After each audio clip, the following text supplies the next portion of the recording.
बच्चों नमस्कार। बच्चों, डायरेक्ट नरेशन में मैं आज आपको पार्ट फर्स्ट के इंटरोगेटिव सेंटेंस पढ़ाने जा रहा हूं।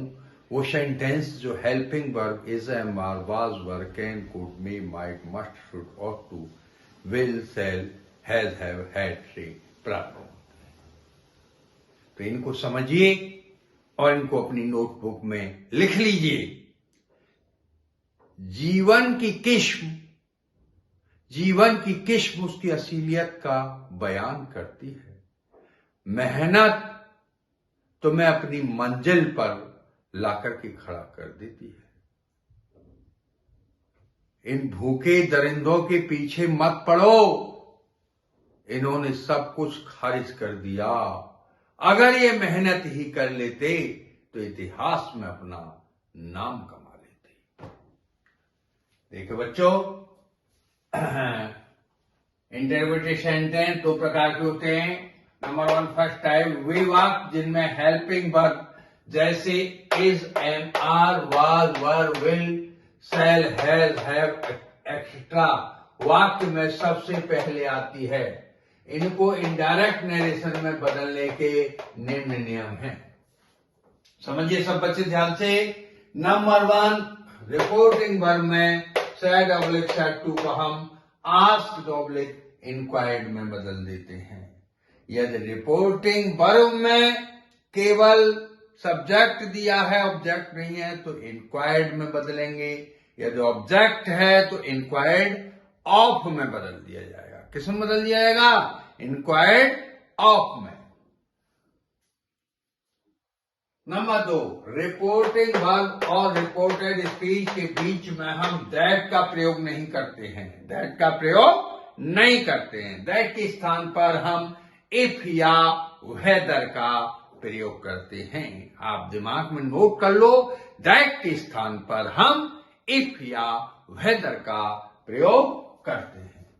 नंबर थ्री, इनडायरेक्ट नरेशन में वाक्य इंटरोगेटिव सेंटेंस के स्थान पर असर्टिव सेंटेंस में बदल जाता है। इनडायरेक्ट नरेशन में कोई वाक्य इंटरोगेटिव सेंटेंस नहीं होता है। साधारण वाक्य यानी असर्टिव सेंटेंस में बदल जाता है और हम question mark, comma, inverted comma का हटाकर वाक्य के अंत में फुल स्टॉप लगाते हैं तथा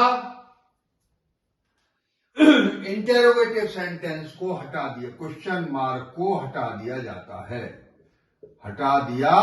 जाता है।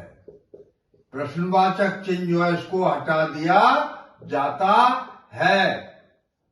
और हेल्पिंग वर्ब सदर सब्जेक्ट के बाद ही प्रयोग की जाती है।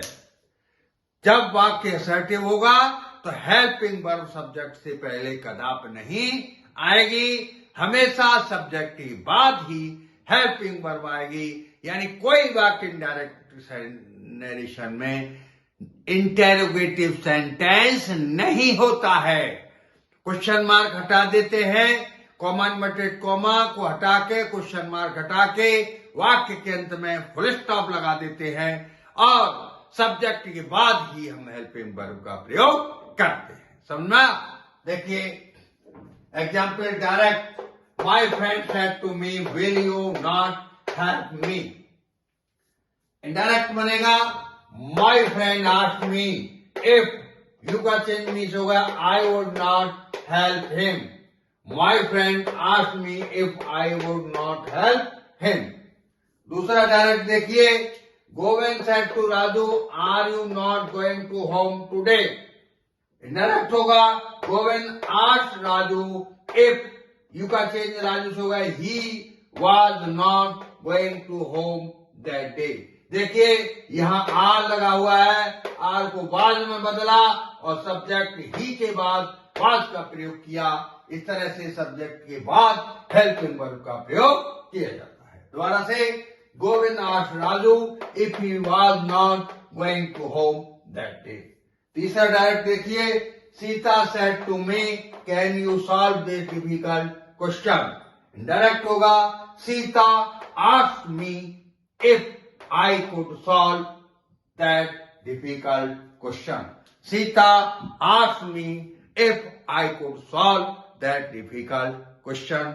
बच्चों, इनको आप रूल्स को अपनी नोटबुक में लिख लें और इनकी एक्सरसाइज बना लें। वैसे आगे की वीडियो में एक्सरसाइज आपको बनवाऊंगा और मेरी आपसे अपील है कि इस मेरी वीडियो को शेयर, लाइक और सब्सक्राइब अवश्य कर दें और अपने रिलेटिव्स और फ्रेंड से करवाने का कष्ट करें। Thank you. जय हिंद, जय भारत।